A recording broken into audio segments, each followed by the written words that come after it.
El caso radiológico que les traigo el día de hoy em, es de una paciente femenina de 38 años, quien consulta por un cuadro clínico de 3 años de evolución de dolor pélvico asociado a hemorragia uterina en cantidad abundante, lo que llevó a una anemia crónica con requerimiento de múltiples transfusiones sanguíneas. Como antecedente importante, la paciente había cursado con un aborto en el primer trimestre. La paciente consultó a otra institución donde realizan estas imágenes que les traigo. Me disculpan un poco la calidad, este no es un estudio nuestro. Le realizaron una resonancia magnética en la que se identifica como principal hallazgo aumento en el tamaño del útero, que se comporta en la secuencia con información T1 hipointensa. En la secuencia con información T2 presenta un centro hiperintenso y tiene pues una periferia hipointensa. En las secuencias con saturación grasa vemos que en T1 con saturación grasa se comporta como líquido, y en el T2 con saturación grasa pues también se comporta como líquido, permanece hiperintenso, lo que nos habla de una imagen quística. En las secuencias de difusión vemos que al interior de la imagen quística hay unas zonas que presentan un poco de restricción a la difusión, y las imágenes posterior a la administración del medio de contraste vemos cómo se delimita bien la cavidad uterina. Vemos que el miometrio está con múltiples masas que se comportan, pues, que representan realce homogéneo con la administración del medio de contraste, y vemos esta principal masa que es de localización submucosa, que presenta un realce periférico idéntico al miometrio y que presenta zonas internas de realce heterogéneo. Vemos cómo, si nos fijamos en la imagen sagital, como este útero tiene un pues, aumento en su tamaño marcado que alcanza el nivel L1. Entonces, el enfoque de este caso lo hice como una masa uterina asociada a hemorragia uterina anormal, y vemos que puede haber varias entidades que nos causen este tipo de cuadro clínico. Vamos a hablar de las tres más frecuentes, como son los leiomiomas, la adenomiosis y los leiomiosarcomas. Comenzamos con los leiomiomas. Son la neoplasia ginecológica más común, afectando al 20 o 30% de todas las mujeres en edad reproductiva. Sin embargo, la incidencia de estos leiomiomas aumenta con la edad, tanto así que en pacientes mayores de 50 años vamos a tener una prevalencia de 70 a 80%. Histopatológicamente su causa como tal es desconocida, pero corresponden histológicamente a fascículos de músculo liso de disposición en espiral y de tejido conectivo fibroso que se localizan principalmente en el miometrio. Se sabe que los leiomiomas son hormonodependientes, por lo que estos presentan crecimiento durante el embarazo y en las pacientes que están con terapias hormonales, y adicionalmente presentan regresión durante la menopausia. Su tamaño es muy variable, y al presentar crecimiento, estos leiomiomas pueden sobrepasar el suministro vascular, generando distintos tipos de degeneración, como pueden ser la degeneración hialina, la degeneración mixoide, la calcificación, la degeneración quística, la degeneración hemorrágica o la degeneración grasa. Adicionalmente, se clasifican de acuerdo a su localización en la pared del útero, que en orden de prevalencia son los intramurales los más frecuentes, continúan los subserosos y los submucosos son los menos frecuentes. Sin embargo, la literatura nos dice que son los que más síntomas y problemas para la paciente acarrean. El cuadro clínico de los leiomiomas pueden ser completamente asintomáticos si son muy pequeños, o en casos de localizaciones como los submucosos o de gran tamaño pueden causar dolor pélvico, sangrado uterino, y pueden también degenerar con problemas de infertilidad. Por imagen, la resonancia magnética normalmente no es necesaria para la identificación y el diagnóstico de los leiomiomas. Sin embargo, sabemos que la resonancia magnética es mucho más sensible que la ecografía para su detección, localización y caracterización en casos complejos o casos de leiomiomas de gran tamaño. Por imagen, los leiomiomas típicos van a tener una apariencia característica, son lesiones bien circunscritas, que son homogéneamente hipointensas al miometrio. y tienen un signo característico que se conoce como el signo de la garra, que corresponde al miometrio circundante pues a la base o a la totalidad del leiomioma. Los que presentan diferentes grados de degeneración, pues su aspecto imagenológico va a variar. Los que presentan degeneración hialina o con calcificaciones van a presentar una baja intensidad de señal en las secuencias con información T2. Los que tienen degeneración quística van a presentar una muy alta intensidad de señal en las secuencias con información T2, no van a tener un realce central. Los que presentan degeneración mixoide van a tener una también alta señal en T2 y van a presentar unas zonas de realce interna.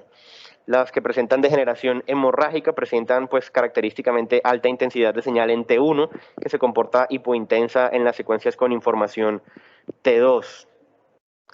En este caso, en nuestra institución tenemos una paciente quien cursaba con pues, una sensación de masa, con hemorragia uterina anormal. Se le realiza una resonancia magnética en la que vemos pues, que el útero está aumentado de tamaño, que al interior del útero en las secuencias con información T2 vemos esta masa que es completamente bien circunscrita con un halo periférico hipointenso, que adicionalmente pues, la paciente estaba en embarazo. Vemos que tiene un contenido heterogéneo, pero es predominantemente de alta intensidad de señal. A las secuencias de difusión no presentaba una clara restricción y la patología fue un leiomioma con degeneración mixoide. Continuamos con la adenomiosis, que corresponde a glándulas endometriales y estroma endometrial ectópico al interior del miometrio, con una hipertrofia reactiva del músculo liso miometrial. Pueden ocurrir de manera focal o difusa, siendo la forma difusa la más frecuentemente encontrada. Por resonancia magnética se va a identificar un engrosamiento de la zona de unión, que es la zona interna del miometrio, con un engrosamiento de más de 12 milímetros típicamente, es altamente sugestivo para adenomiosis, y se va a visualizar la adenomiosis como un área hipointensa en T2 que corresponde al alto contenido de músculo liso hipertrófico y denso, con focos hiperintensos en T1 y en T2 que corresponden a las glándulas endometriales ectópicas y a pequeños focos de hemorragia. En la forma focal, pues vamos a ver como un área mal definida de contornos pues, no definidos que tiene una menor intensidad al comparar con el miometrio que lo rodea. Y por clínica, pues le es similar a la de los leiomiomas con sangrado uterino anormal y en ocasiones con dolor pélvico. Este es un caso de nuestra institución, una paciente con dolor pélvico, sensación de masa y sangrado uterino anormal, en el que se le realiza una resonancia y vemos que en las secuencias con información T1 el útero está aumentado de tamaño a expensas de un compromiso difuso, pero predominantemente en su pared anterior por un área mal delimitada que se comporta hipointensa en T2, más hipointensa que el miometrio que lo rodea, y presenta focos hiperintensos en su interior. En las secuencias de difusión no presenta restricción y vemos que posterior a la administración del medio de contraste va presentando un realce progresivo terminando en fases tardías homogéneamente realzante al igual que el resto del miometrio. Continuamos con el tercer diagnóstico, que es un leiomiosarcoma. Representan hasta un tercio de todos los sarcomas originados en el útero.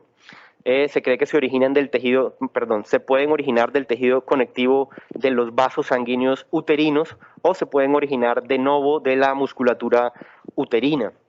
La prevalencia de los cambios sarcomatosos en un leiomioma benigno se ha reportado entre 0,1 a 0,8% y usualmente los leiomiosarcomas se manifiestan como un crecimiento uterino exagerado o un gran crecimiento uterino con zonas centrales irregulares de hemorragia y o necrosis. La presencia o no de calcificaciones es variable. Se ha reportado en la literatura que unos márgenes irregulares de la lesión en un leiomioma, sugieren cambios sarcomatosos, y en el 2018 Lachman y colaboradores describieron 4 características para tener en cuenta, que son la presencia de bordes irregulares, la presencia de áreas de hemorragia, áreas hipointensas en T2 y áreas centrales que no presentan realce posterior a la administración del medio de contraste, lo que nos permitiría con 3 o más de estas características tener una sensibilidad mayor al 95% para decir que la lesión que tenemos en el útero se trata de un leiomiosarcoma. Un caso de nuestra institución, una paciente con hemorragia uterina, sensación de masa y dolor pélvico, se le realiza una resonancia en el que vemos pues el útero aumentado de tamaño, se comporta hipointenso en T1, hiperintenso al miometrio que lo rodea en las secuencias con información T2. Vemos que esta imagen coronal T2 vemos como su margen anterior y su margen medial son completamente irregulares, no circunscritos, no tiene un halo hipointenso como las demás lesiones que mostré del leiomiosarcoma. Vemos que en las secuencias de difusión presenta áreas de restricción a la difusión y que posterior a la administración del medio de contraste presenta un realce heterogéneo con áreas internas hiporrealzantes. Entonces, a modo de resumen, los 3 diagnósticos diferenciales, leiomioma, pues que van a ser bien circunscritos con el signo de la garra, la adenomiosis con un área mal definida hipointensa en T2 con focos hiperintensos en las 2 secuencias básicas, y los leiomiosarcomas con esos 4 signos que nos dan una alta sensibilidad de tener márgenes irregulares, presencia de hemorragias, áreas hipointensas en T2 y áreas hiporrealzantes. Pues de todas estas imágenes, nuestro caso correspondía a un leiomioma con una degeneración mixoide probablemente.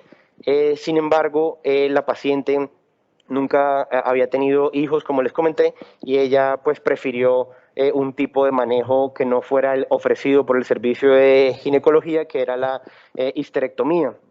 Entonces, hablando de los leiomiomas, como les decía, el manejo principal es la histerectomía. En casos de pacientes que tienen, pues, no han tenido satisfecho su deseo de tener hijos, pues se hacen miomectomías con altas tasas de recurrencia a corto plazo. También se pueden hacer manejos no quirúrgicos, manejos médicos con análogos de la hormona liberadora de gonadotropina, que esta usualmente se hace como una terapia puente previo al ser llevados a cirugías, pero también presentan altas tasas de recurrencia al suspender los medicamentos. Y la cuarta opción para el manejo de los leiomiomas es la embolización de arterias uterinas, que fue la opción que seleccionó nuestra paciente. En la embolización de las arterias uterinas se hace una oclusión selectiva con micropartículas de las arterias que nutren al leiomioma, y estos se han reportado que hay una mejoría en síntomas y una disminución en el tamaño de la lesión.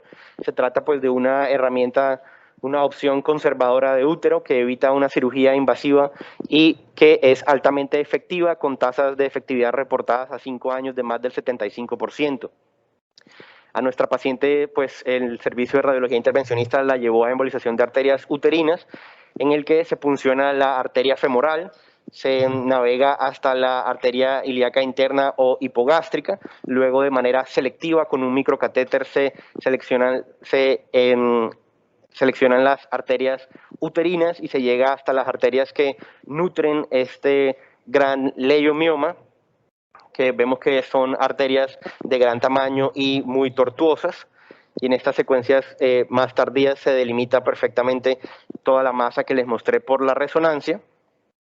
Se realiza embolización con micropartículas de polivinil-alcohol de tamaño de 500 a 700 micrones, y se termina con la aplicación de gel foam, que pues nos ayuda a terminar la embolización. Vemos que ya no hay flush al interior de las arterias que nutren a ese leiomioma, ni tampoco se delimita el leiomioma. Este es el aspecto final, que vemos que no hay ningún tipo de flujo en esas ramas distales de las arterias uterinas que nutren al leiomioma, ni pues flush al interior de la lesión. 6 meses después de la realización de la embolización, nuestra paciente consulta nuevamente a control, se le pide una nueva resonancia y vemos como en la imagen con información T1, vemos como el leiomioma presenta pues el objetivo de la embolización, que es un infarto hemorrágico. Vemos que esto es un T1 simple y vemos que el contenido que antes era quístico y hipointenso en T1 se ha transformado pues hiperintenso por el alto contenido sanguíneo. En las secuencias con información T2 vemos que pues aparte del contenido sanguíneo sigue habiendo algo de líquido, pero las secuencias post-contrastes nos alcanzan a diferenciar cómo el resto del miometrio sí realza, pero como se cateterizó selectivamente la arteria que nutría este leiomioma, vemos como toda la pared exterior del leiomioma no presenta realce y como hay una marcada disminución en el tamaño del útero que antes llegaba hasta L1, actualmente está a nivel de L4.